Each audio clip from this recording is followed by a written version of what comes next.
Hi, I'm Sarah from The Upcoming, and it's a Hello. pleasure to have you here with us in London. Thank you for having me. Maybe you could begin with a brief introduction to this film, The Wonder. I mean, you could almost say it's more like a slow burn thriller than a typical period drama. What can audiences expect? Yeah, I mean, The Wonder, it could be a psychological thriller. It has some elements of suspense, but it really is about the journey of a nightingale, of a 1860s nurse, English nurse, that is summoned by a group of notables, men, from this rural town in Ireland to watch a girl that is allegedly surviving without eating for months. And as a scientifically minded woman, she doesn't think it's a miracle.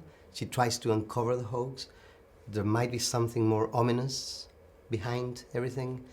And she progressively connects with this fascinating girl that is at the center of everything. And this sort of like transgenerational sisterhood takes place, and I think she learns to love her. And by the time she understands the mechanics of how she's being kept alive, she also knows the reason why the girl is doing this sacrifice. And the reason is so devastating that she has to, in order to save herself, save the girl, and she ends up doing very extreme things for that little girl. And you seem to be drawn to and have a real aptitude for kind of conveying really complex female characters and kind of idiosyncratic worlds. What first drew you to Emma Donoghue's 2016 novel and these kind of... Because some of it's based, I guess, in some sort of fact that there were these fasting girls in the Victorian era, but of course it's a fictionalized story. So what drew you to the story? Well, I loved the novel, and I loved how the novel accelerates and, spirals up. It has a wonderful rhythm, and it required a very precise script. So that was very interesting. But also I really connected with the two women at the center of the story, the nurse and the girl. Because they are fictional characters, but what they represent is not. It's real. And it's not about something that happened in 1860. It's about power dynamics that have been taking place before, in 1860, today, and will continue to take place against we change the way in which we relate to each other. So I thought it was very, it was urgently, in a certain way, a film about today. And I think that's what attracted me, yeah. And to talk a bit about your cast, I mean, I have to start with Florence Pugh. I mean, phenomenal actress, but I think a film like this just really brings out her range and how subtle but strong performances at the same time.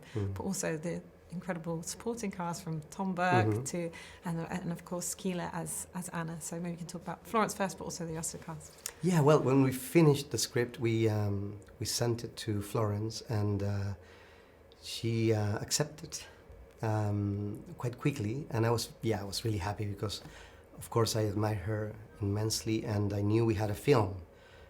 She was going to be channeling Live Right, and you really need for the Wonder, because she's thinking a lot and processing. You think,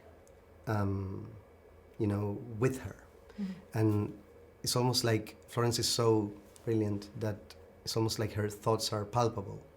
And that's something that someone, you need someone very talented to generate that effect in the viewer.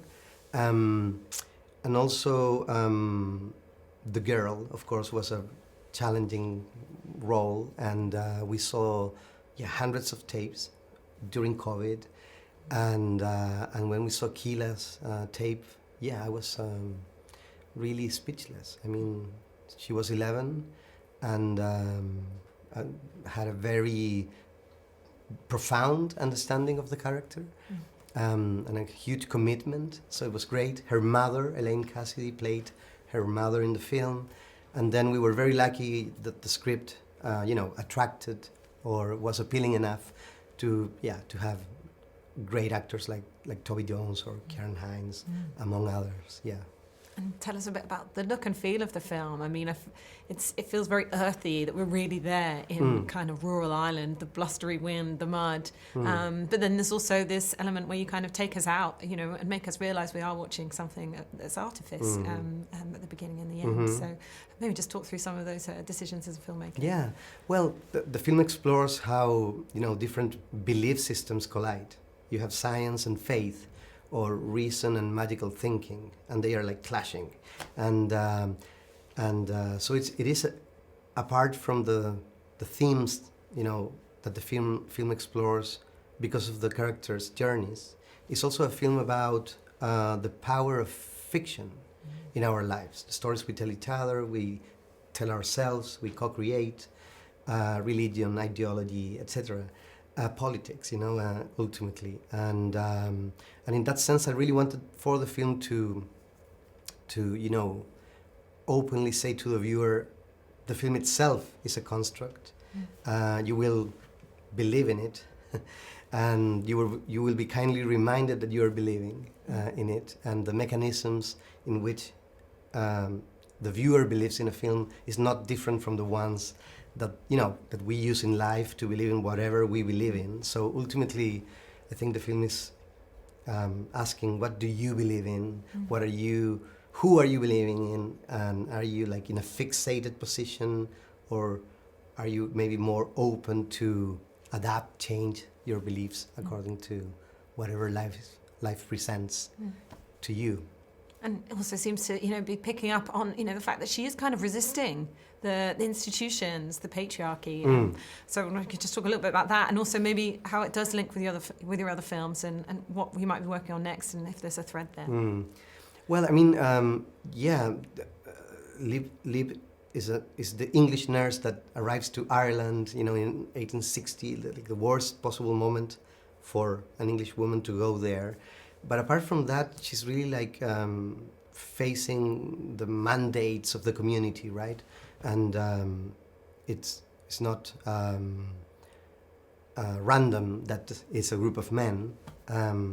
So this friction interests me a lot. You know, the precisely the tension between the community mandate and individual freedom, and characters like Liv in this case that are willing to pay the price for being who they are, you know. I guess that's something that maybe could connect the wonder to my previous films. And I don't know what I'm doing next, so I can't talk too much about that. Well, I'm out of time, but it's been an absolute pleasure to speak to you, and can't wait for everyone else to see The Wonder. Thanks so much. Thank you.